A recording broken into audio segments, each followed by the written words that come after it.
What a beautiful day, Mikey. We should totally go fishing today. Yeah, the weather is perfect and the lake will be calm. Let's grab our fishing rods. Wait, did you hear that terrible sound just now? Yeah, that was really loud. It came from the direction of the city. Oh no, it sounds like someone is attacking the city. We have to get inside and check the news immediately. Come on, JJ. Let's run home before it gets worse. We're almost home, JJ. I really hope you remember where the remote is. I think I probably put it on the ceiling again. Ha-ha! Come on, JJ, turn on the TV. This is an emergency broadcast. Please stay calm and listen carefully. A powerful enemy known as Metal Sonic has just been spotted entering the city limits. Witnesses describe him as extremely fast, incredibly strong, and completely unstoppable. He appears to be targeting power stations and communication towers across the area. Authorities are urging all citizens to seek shelter immediately and avoid open areas at all costs. Do not attempt to fight or confront Metal Sonic. He is extremely dangerous and shows no signs of mercy. Whoa, that's insane. Did you hear that, Mikey? Metal Sonic is destroying the city. What are we supposed to do now? We can't just sit here and wait to get caught. He's fast, he's strong, and he has no mercy. We're doomed, aren't we? Hey, calm down, JJ. Panicking won't help us right now. We need to think clearly. We still have time. Metal Sonic might be attacking the city center, but we're on the edge of town. If we act fast, we can build a bunker. Something strong enough to keep us safe until it's all over. A bunker? You think that's gonna be enough? What if he finds us anyway? That's why we'll build it underground. Deep and hidden. We'll reinforce it with obsidian, iron, and anything tough. We'll pack it with supplies, traps, redstone defenses, and cameras. He won't catch us off guard. Okay, you're right. We can do this. Let's not waste any more time. Grab your pickaxe and follow me. We're building the safest bunker this world has ever seen. Mikey, wait a second. Who even is Metal Sonic? Where did he come from? I've never seen anything like him before. What universe is he from? Who made him? Good question, JJ. You better sit down for this one. It's a crazy story. Metal Sonic comes from the Sonic universe, the same world as Sonic the Hedgehog. But unlike Sonic, who's fast and heroic, Metal Sonic was created for one purpose: total destruction. He was built by a mad genius named Dr. Robotnik, also known as Dr. Eggman. This guy has been obsessed with defeating Sonic and taking over entire worlds.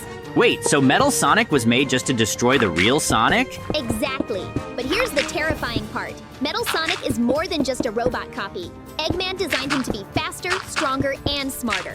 He scanned Sonic's entire DNA and personality, then enhanced it. Metal Sonic has jet propulsion, laser weapons, adaptive AI, and a learning system. Every time he fights, he gets better. That's terrifying, so he just keeps evolving? Yeah, in some versions of his story, he even goes rogue. He stops obeying Eggman and decides to prove he's not just a copy, he wants to replace Sonic. There was even a time when Metal Sonic transformed into a huge monster called Metal Overlord. He absorbed power from Chaos Emeralds and became nearly unstoppable. So, he's a super intelligent killer robot that can upgrade himself and go full monster mode? Exactly. And if he's in our world now, it means something went wrong with the multiverse. He's probably looking for energy sources, tech, or maybe even a way to conquer this dimension. But why here? Why our town? We don't have anything special. Maybe we don't, but maybe he senses something hidden, or maybe we're just the first stop. Either way, we can't risk waiting around. Okay, you've convinced me. Let's make this bunker strong enough to stop a multiverse-level threat. Mikey, I just remembered something. A story I heard a long time ago about Metal Sonic. They say he once attacked a small village far away from any city, a peaceful place full of farmers, kids, animals. But one night, a storm rolled in, thunder, lightning, and in the middle of it all, something metallic came from the sky. Metal Sonic landed in the center of the village. No one knew why. No one had seen him before. The next morning, the entire village was gone. Just gone. All the buildings were still standing, but every person had vanished. No blood, no signs of struggle, just silence. Wait, what? They all disappeared overnight? Yeah, and it gets worse. Days later, travelers passing by said they saw strange shadows moving in the fog. They swore that the village was crawling with zombies and skeletons, like something had raised the dead. Some say Metal Sonic wasn't just attacking, he was experimenting, testing some dark power. And then, he vanished. He entered a strange portal in the middle of the forest. The portal led straight into the nether. He just walked into the flames and was gone. No one has seen him since, but some say he's still there, hiding, building something in the lava. They call it the Red Fortress, a place where machine and flame become one. That's insane. If that's true, we're dealing with something way bigger than we thought. That's why our bunker has to be more than just walls. It has to be a fortress, a trap, a last stand. Whoa, hold on a second, Mikey. I got so caught up in everything, I didn't even realize I just made a chill room. Look, there's a big couch, a huge TV, some cozy lamps. I even threw in a snack chest by instinct. Wait, when did you have time to build that? I don't know, man. My brain just went full comfort mode. You know what? Now that I'm thinking about it, this could be more than just a survival bunker. This could be the ultimate dream bunker trademark. I'm talking soda fountains in every room, automatic burger machines, and robot waiters dressed like penguins. And not just any burgers. Triple cheese, bacon-packed, lava-grilled monster burgers. Imagine a pool with glowstone lights, a hot tub with ender pearl bubbles, and soft jazz playing in the background. Oh, and maybe, like, a secret room full of pies. Every flavor, forever warm. Dude, are you building a bunker or a 5-star vacation resort? Why not both? If we're gonna hide from Metal Sonic, we might as well hide in style. Okay, Mr. Luxury, but don't forget to add reinforced doors while you're placing burger machines. Deal! We get safety and snacks. That's what I call elite survival strategy. Haha, just make sure Metal Sonic doesn't break in and steal your cheeseburgers. Haha, speaking of chaos, I just remembered the funniest thing that ever happened to me in my old village. It was a peaceful afternoon, you know? Birds chirping, crops growing, everything was calm. I was just chilling at home working on some redstone lamps when suddenly, bang! The front door literally flew open and slammed into the wall. A terrified villager ran in, screaming like a banshee. Wait, what? What happened? He was waving his arms like a maniac, yelling, "He's coming! I didn't mean to do it!" So I'm trying to calm him down like, "Dude, who's coming?" And then he blurts it out. "I threw a carrot at the golem, by accident." No way! Yes, he was trying to toss it to a baby villager, but he missed, and it smacked the iron golem right in the face. You should have seen it. The golem slowly turned his head like a horror movie robot. His eyes turned red, like deep glowing red. Oh man, that poor villager. He ran all the way across town, through fields, over fences, and ended up bursting into my house like I'm some kind of golem police. Meanwhile, the golem just stormed past my window like a tank with legs. What did you do? I did what any sane person would do. I threw an apple out the window as a distraction and told the villager to crawl into my storage barrel. The golem chased the apple. Crisis averted. Dude, you saved his life with fruit. Moral of the story, never underestimate the power of snacks. Okay, I'm officially adding an emergency fruit dispenser to our bunker.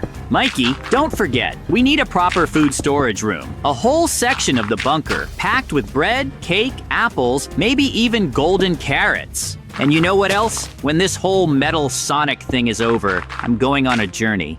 Uh-oh, I know that tone. What are you planning now? I'm gonna go to the nether, straight into the fire. No more hiding. JJ the Brave will rise. I'll find the piglins, and I'll march right up to their fortress and be like, "Listen up, you bacon-headed bullies." Then I'll duel their king in an epic battle of fire and lava, my enchanted sword versus his golden axe. And when I win, they'll all start chanting my name, J, J, J! Aha! What's next? A lava throne made of magma blocks.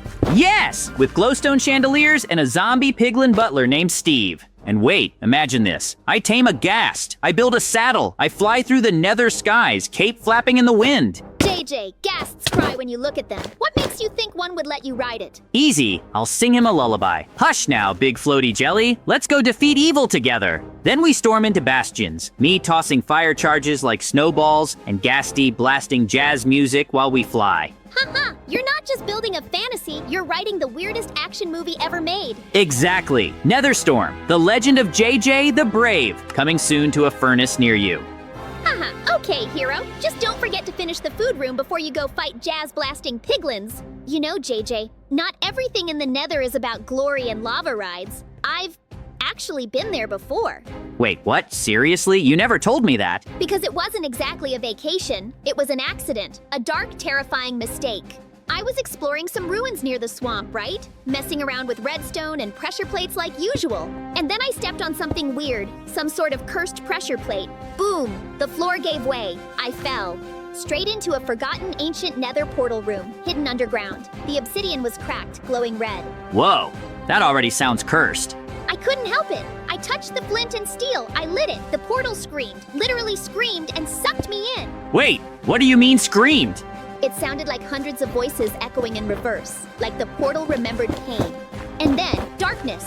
I was standing on a cracked soul sand bridge alone. Behind me, the portal flickered and vanished. Dude, no way! I wandered for days, or maybe hours. Time felt wrong. Gravity felt wrong. The sky had no sky. Piglins avoided me like they knew I didn't belong. Then I saw it. A black fortress made of crying obsidian floating in the lava. No bridges, no entrances, but it was calling me. Bro, I would have passed out right there. Inside the fortress, there were voices. Not alive, not dead, just whispers. They said things like, "He's watching again," and "The builder returns." Who was watching? I still don't know. But there was something above the lava.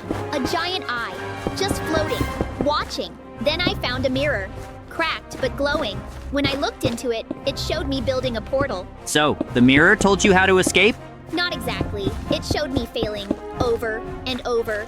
And then, one time I didn't fail. That's when I woke up outside the nether. Wait, woke up? So you think it was a dream? I'm not sure. My boots were scorched, my pockets full of soul sand, and I still hear the whispers when it's too quiet. Okay, nope, I'm not going to the nether without 12 extra swords and at least one llama. Haha, good idea. And maybe a note that says, "If found, return to Mikey's bunker." We did it, JJ! The bunker is finally finished. Strong walls, food supplies, and even a chill zone. We're safe now. No metal Sonics getting in here. Yeah, we've got everything we need. Food, shelter, and each other. Let the bad guys come. This place is JJ and Mikey proof.